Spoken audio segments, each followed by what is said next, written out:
বিমল বৰা বা জয়ন্ত মল্ল বৰুৱা যিবিলাক আপত্তিজনক কথা কৈছে আমি কণ্ডেম কৰিছোঁ, গৰিহণা দিছোঁ আৰু তেখেতসকলে দায়িত্বশীল পদত আছে আৰু সেই পদত থাকি এনেকুৱা পাতল মন্তব্য কৰিলে তেখেতসকলক কিন্তু মানুহে জুখিব। বিমল বৰা আৰু জয়ন্ত মল্ল বৰুৱাই এই কথা জনা দৰকাৰ যে এজন বিদেশী নাগৰিকে অসমত আহি বিধানসভাৰ সদস্য হ'ব নোৱাৰে। এজন বিদেশী নাগৰিকে ভাৰতৰ পাৰ্লিয়ামেণ্টৰ এজন সদস্য নিৰ্বাচিত হ'ব নোৱাৰে। এই কথাটো এখেতসকলে জনা দৰকাৰ। এজন প্ৰাইমাৰী স্কুলৰ ছাত্ৰই কথা জানে যে এজন বহিৰাষ্ট্ৰৰ ব্যক্তি যিজন ভাৰতৰ নাগৰিক নহয় তেনেকুৱা এজন ব্যক্তি ভাৰতবৰ্ষত নিৰ্বাচনত অৱতীৰ্ণ হ'ব নোৱাৰে, প্ৰতিনিধিত্ব কৰিব নোৱাৰে। কিন্তু মৌলানা বদৰুদ্দিন আজমল চাহাব বিমল বৰা বিধায়ক হোৱাৰ আগতেই অসম বিধানসভাৰ সদস্য হৈ 2006 চনত নিৰ্বাচিত হৈছিল আৰু 15 বছৰ পাৰ্লিয়ামেণ্টত তেখেতে এজন পাৰ্লিয়ামেণ্টেৰিয়ান হিচাপে কাম কৰিছে। আকৌ এইবেলি মৌলানা বদৰুদ্দিন আজমল চাহাব অসম বিধানসভাৰ সদস্য নিৰ্বাচিত হৈ জনগণৰ সেৱা কৰি আছে বিন্নাকান্দি সমষ্টিৰ। গতিকে এই কথা বাৰ্তাবিলাক জানিও যদি তেখেতসকলে এনেকুৱা ধৰণৰ পাতল মন্তব্য কৰে মানুহে হাঁহিব আৰু তেখেতসকলে যে এই পদৰ যোগ্য নহয় নিজেই কথাটো প্ৰমাণ কৰিব। সেইকাৰণে বিমল বৰা আৰু জয়ন্ত মল্ল বৰুৱা এখেতসকলক মই কৈছোঁ যে আপোনালোকে নিজৰ হাইচিয়ত নিজৰ পদমৰ্যাদা নিজে লাঘৱ নকৰিব। বিদেশীৰ ইছ্যুৰ কথা আপুনি কৈছে, আমি শুনিছোঁ কালি বিমল বৰাক যে 1940 চনত অসম বিধানসভাত বোলে অসমত এই মুছলমানসকল অহাৰ কাৰণে কোনোবা প্ৰতিবাদ কৰিছে।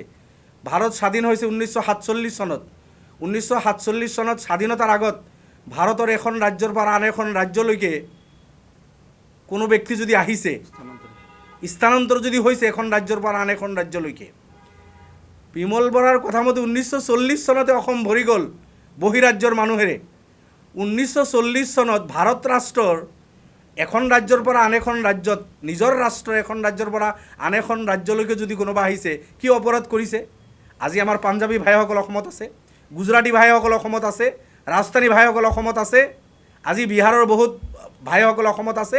তেখেতসকলে ভাৰতৰ নাগৰিক, তেখেতসকলৰ অধিকাৰ আছে অসমত আহি বিজনেছ কৰিব পাৰে, থাকিব পাৰে, ফেঞ্চি বজাৰত থাকিব পাৰে, তিনিচুকীয়াত থাকিব পাৰে, যোৰহাটত থাকিব পাৰে, সব জায়গাত থাকিব পাৰে, তেখেতসকলে ভাৰতীয়।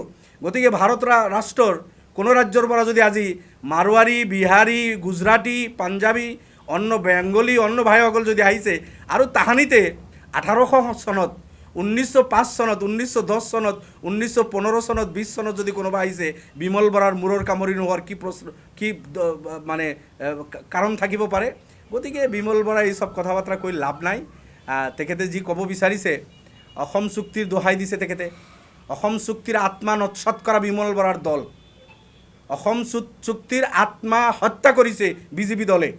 অসম চুক্তিৰ আত্মা আছিল 71ৰ পিছত কোনো হিন্দু হওক মুছলমান হওক অসমত ভাৰতীয় নাগৰিক হিচাপে অসমত থাকিব নোৱাৰে। কিন্তু চিটিজেনশ্বিপ এমেণ্ডমেণ্ট এক্ট পাছ কৰি 71ৰ পিছত 2024লৈকে বাংলাদেশ বা অন্যান্য ৰাষ্ট্ৰৰ পৰা যিসকল আহিছে বিদেশী সেইসকলক ৰঙাদলি চাপাৰি দিছে এই বিজেপি। গতিকে সেই বিজেপিৰ মুখেৰে শ্বহীদসকলৰ কথা কৈ তেখেতসকলে মানুহক মানে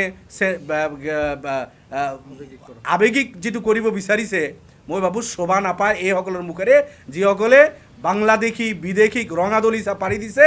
আৰু আমাৰ ষ্টেণ্ড ক্লিয়াৰ, শ্বহীদ যিসকল নিজৰ ৰাষ্ট্ৰৰ কাৰণে ৰাজ্যৰ কাৰণে শ্বহীদ হৈছে, আন্দোলন হৈছিল বিদেশী সমস্যা সমাধানৰ কাৰণে, অৱশেষত গৈ যিটো চুক্তি হৈছিল যে 71 কাট অফ ডেট হ'ব, ইয়াৰ পিছত কোনো ব্যক্তি হিন্দু হওক মুছলমান হওক অসমত আহিব নোৱাৰিব।